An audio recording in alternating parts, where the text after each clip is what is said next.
What's up guys, Josh Helm here, Texas Best Construction, and welcome back to the channel. Today we're on location here at our Sherman, Texas build that we have going on for the Sherman Barndominium. You can see we've got framing done as far as wood framing goes, our steel framing, all that's done at this point. Window package did come in, but we were missing one window still on the front here. So what we do have is a semi-detached garage as well. So that will have a connecting breezeway, even though it's not been framed just yet. But you know, we're looking forward to showing you guys on the inside, kind of show you a little bit of the layout. It's a 3-bedroom, 2-bath. Let's go check it out. Let's get it going.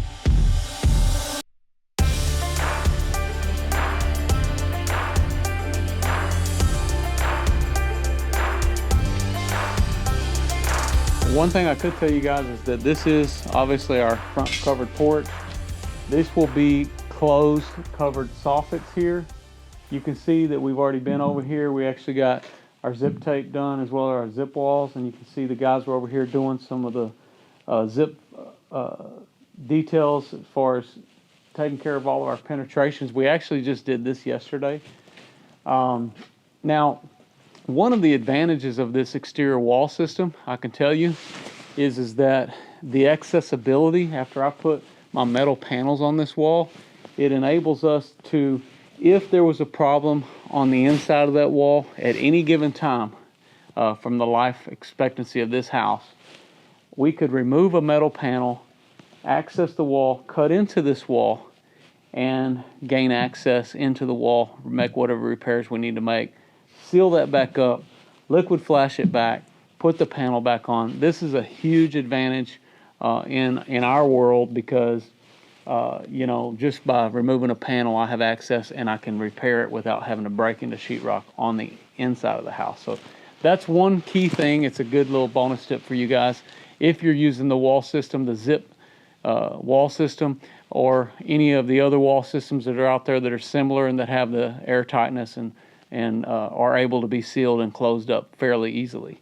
Now, you could also say this, that with this type of wall system, I could put any type of finish. I can put brick, I can put ephes, I could put stucco, I could put, you know, the metal panels, I could do board and batten, I could do any type of conventional, traditional siding as well on the outside of this.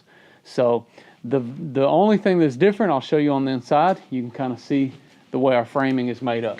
All right, so this here is the inside of the Sherman Barndominium, and this gives you guys a picture of kind of how things look like at this stage of the game. This is the wall system that I'm talking about. You can see that we have webbed in here. This is our 3/8 steel column that is webbed in between here, and this is all attached on either side. And this comes up, and then we have our main supports that come up and across over this vaulted ceiling area. Now, most of our builds are vaulted in the main living room area. The reason why is because we're utilizing our roof line to gain our sleeper studs up there for the sheetrock or whatever type of finished, you know, substrate or whatever we want to put on there, whether it's sheetrock or panels or open, if that matter. But here, one distinct thing that we do on our builds is we have a 2x6 studded wall that has the sheathing on this side. And I just explained to you guys the reasons why we like to use that. But one of the other reasons we like to use it is because it enables us to have conventional flashing techniques around our windows and our doors to where we can 100% seal these protrusions, you know, like you would in any other traditional type of a setup. So we don't vary that differently than a conventional frame in that sense. But the advantages are we can have open span, giving you this vaulted area like this, which gives it a little more feeling, you know, when you walk in. Now, I do have some clients that actually do not want a vault ceiling. They say, well, I don't want to have to pay for all that heated and cooled air in that space. Well, it's not really the case in our builds because the envelope is wrapped with our spray foam that goes from all the way up on their roof line, and that's where the insulation stops. It's not like your traditional conventional frame homes where your attic spaces are 140 degrees. Our attic spaces, usually about 7 to 10 degrees different in the attic than in the living areas. So we take that whole space and we are heating and cooling the whole space. So between interstitial space, floor space, all that is not getting insulation. So we let that kind of absorb up into that area, giving us what we would call sort of a conditioned space. That way your air conditioner lines and all that are not running through like a 140 degree attic. So you're seeing as well here sort of the basic, what I'd call the 1-2 punch. We've got our steel frame that is creating our covered area, and then we've got our wood frame that comes in and fills in the gaps. And all of this has been attached together, and then we have our good wall system with the zip as well on the outside. So at this stage of the game, as you can kind of pan across, you can see we've got our living room over here. I've got our kitchen back over here on this area. And then on the other side of this wall is actually a sunroom. So that's a little bit different on this build. We'll be doing a sunroom. But this is right here, the kitchen area where I'm standing right now. There's 2 auxiliary bedrooms over here with another full walk-in shower and bath over here. So those go back over in this way. And then we've got our master suite. We can kind of walk into here. Well, look at this pantry first. This is a pretty nice little pantry. You got a good sized pantry. You can do a whole lot in this area. And then over here is your master suite.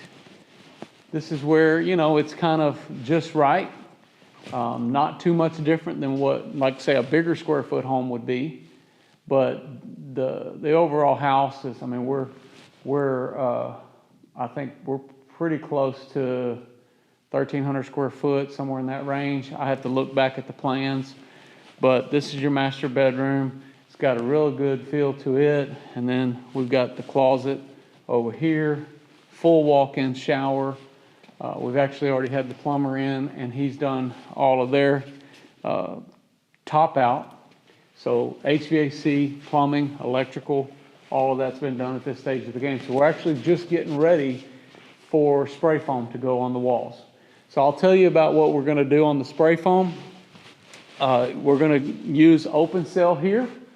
I don't use closed cell here because I already have my, my barrier on this other side. But we use open cell here. Open cell is a little more porous, but it enables me to feel more of the void there. And then on the roof areas where I have direct metal, if we look up over here, you can see on the roof area that will get a closed cell that we'll put on there first, and because it's more dense, and it's going to help us create like a thermal barrier, and then we will finish out the rest of our insulation up there with our open cell. So you're going to have quite a bit of spray foam that goes into those areas up there. Okay, so this is kind of that connecting breezeway that I said we're going to be building across here. That will be done at a later point. We just needed these walls to be framed before we attached the porch to it. So that's what they were waiting on there. And here you can kind of see the whole backside of the screened porch. And we will have this access on this side going from the house into the garage. The shop is like a 24 by 30 foot shop. It's got good elevation to it, good pitch. It's like a 10-foot eave height as well. But you can see, it's going to have pretty good feel to it as far as space goes. And, this is what your typical shop looks like. You just got your purlin walls, and they've actually already wired this in here. So we're ready for exterior panels. As soon as we get our exterior panels, we'll be covering this, and I think we possibly will be doing this as early as next week. So we'll be wrapping all this, which means I can come in and spray foam maybe all at one time, which would even be better. So, you know, moving into this area, it's just a conventional, it's made for conventional. Now you could set your door height higher if you wanted to put bigger door or have a little bit of a high bay. You could even probably make a post lift in here if you wanted to. There's a lot of options of what you could do here, but the roof slope actually matches the house slope. So in this case, that's not uncommon to do that. I like the shape of this structure. I think overall really gives a lot of character to this build. So, you know, if you guys like what you see, put it in the comments below. Either way, just leave us some comments below. Let us know if you like the content. Hope you guys will subscribe if you haven't already done that now. Don't forget to follow us on Facebook and Instagram. I'm Josh Helm, wishing you all the best. Thanks for watching. Texas Best.